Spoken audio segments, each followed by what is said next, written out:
इस तत्व को समझने की आवश्यकता है, इस ज्ञान को समझने की आवश्यकता है कि स्वर्ग नरक कुछ और नहीं बल्कि हमारे कर्मों का ही फल है। हम अच्छा कर्म करते हैं तो हमें स्वर्ग की प्राप्ति होती है, हम बुरा कर्म करते हैं तो हमें नरक की प्राप्ति होती है नहीं?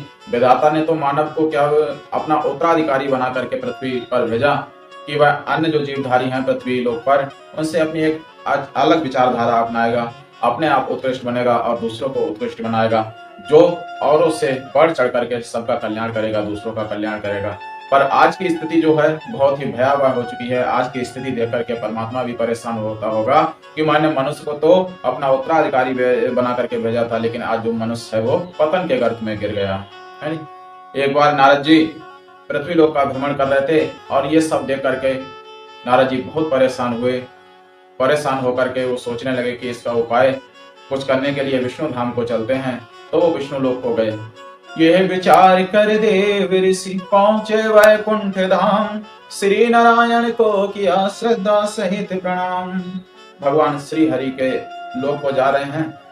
नारद जी पृथ्वी लोक के जो दुखों की स्थिति है उससे व्याकुल होकर के तो नारायण नारायण का जाप करते हुए जब वो विष्णु लोक पहुंचे तो नारायण नारायण की ध्वनि सुनकर के लक्ष्मी जी बोली, भगवान उठिए, लगता है कि नारद जी आए हैं। भगवान उठे और नारद जी को प्रणाम किया, उनका सम्मान किया।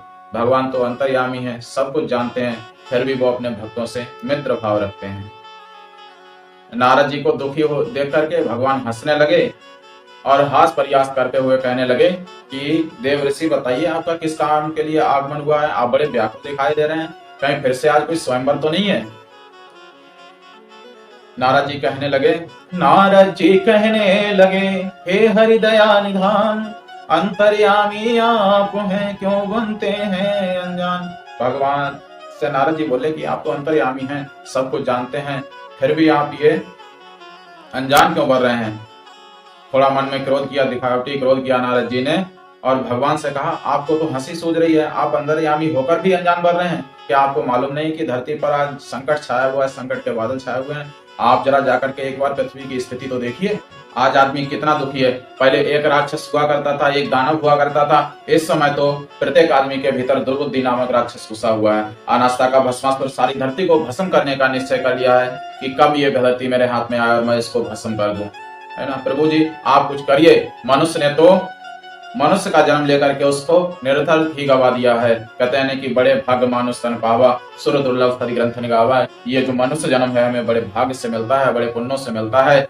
लेकिन आज हमारी स्थिति क्या हो गई है? मनुष्य की स्थिति उस व्यक्ति की तरह हो गई है जिसके पास पारस मणि भी है लेकिन वह उसका लाभ नहीं उठा सकता है।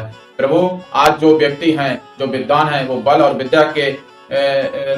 विद्या की सूझबूझ से काम चला रहे हैं, धनी धन के बल पर काम चला रहे हैं, पर जो आपके गरीब भक्त हैं बहुत ही बेचारे दुखी हैं, दीनहीन जीवन जी रहे हैं। आपने जो पूर्व प्रतिज्ञा की थी उसका ध्यान रख करके पृथ्वी पर अवतरित हुई और पृथ्वी पर जो संकट के बादल छाए हुए हैं उनको दूर करें।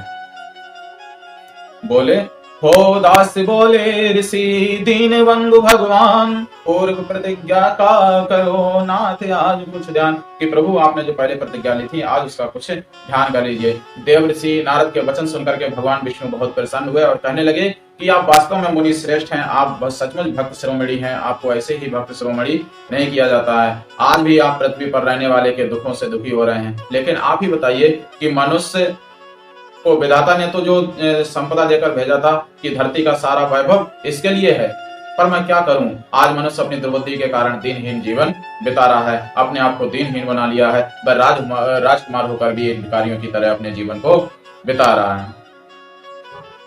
एक बार एक सेठ के घर में आग लग गई थी। सेठ के कहने से लोग कि सारा कीमती जो सामान उसके घर में था उसको निकालने लगे। सेठ कह रहा वहां मेरा जेवर रखा है वो निकाल लाओ, वहां मेरे पैसे रखे हैं वहां वो निकाल लाओ। रुपया पैसा जेवरात पर तो सबका ध्यान गया, पर वहां उसका बच्चा भी था, उस पर किसी का ध्यान नहीं गया और बच्चा जल करके मर गया।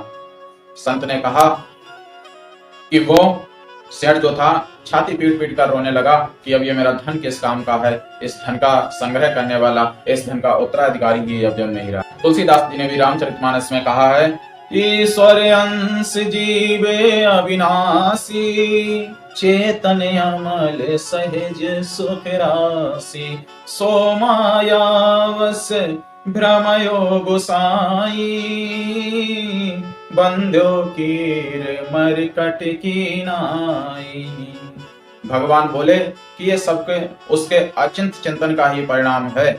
वह सृष्टि का उपभोग करने के लिए, भौतिक सुख सुविधाओं को पाने के लिए दुष्ट आचरण कर रहा है, दुष्ट व्यवहार कर रहा है, उसके कारण उसे ये फल भोगना पड़ रहा है। आज मनुष्य तपस्या भी करता है तो वरदान भस्मासुर की भांति मांगता है कि वह जिसके सर पर हाथ रख दे वो भस्म हो जाए।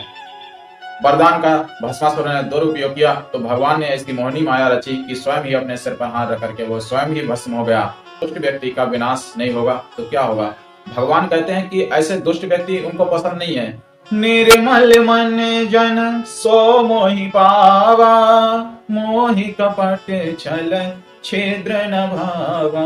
भगवान बोले जिसका मन निर्मल होगा, अंतःकरण उदान होगा, जो पावन होगा, पवित्र होगा, ऐसे व्यक्ति हमें पसंद हैं। दुष्ट व्यक्ति हमें पसंद नहीं है। प्रभु के वचन सुनकर के देव ऋषि नारद कहने लगे कि हे दीनबंधु, आपने जो प्रतिज्ञा की थी कि यदा यदा ही धर्मस्य ग्लानिर्भवति भारत अभ्युत्थानम धर्मस्य तदात्मानं सृजाम्यहम्, कि जब जब इस धरती पर धर्म की हानि होगी तब तब आप धर्म की स्थापना करने के लिए इस धरती पर जन्म लेंगे। रामचरितमानस में भी तुलसीदास जी ने कहा है, जब जब होई धर्म की हानि, बाढ़े असुर अदबी अभिमानी, तब तब प्रभु धर विविध शरीरा, हर ही कृपा निधि सज्जन पीरा।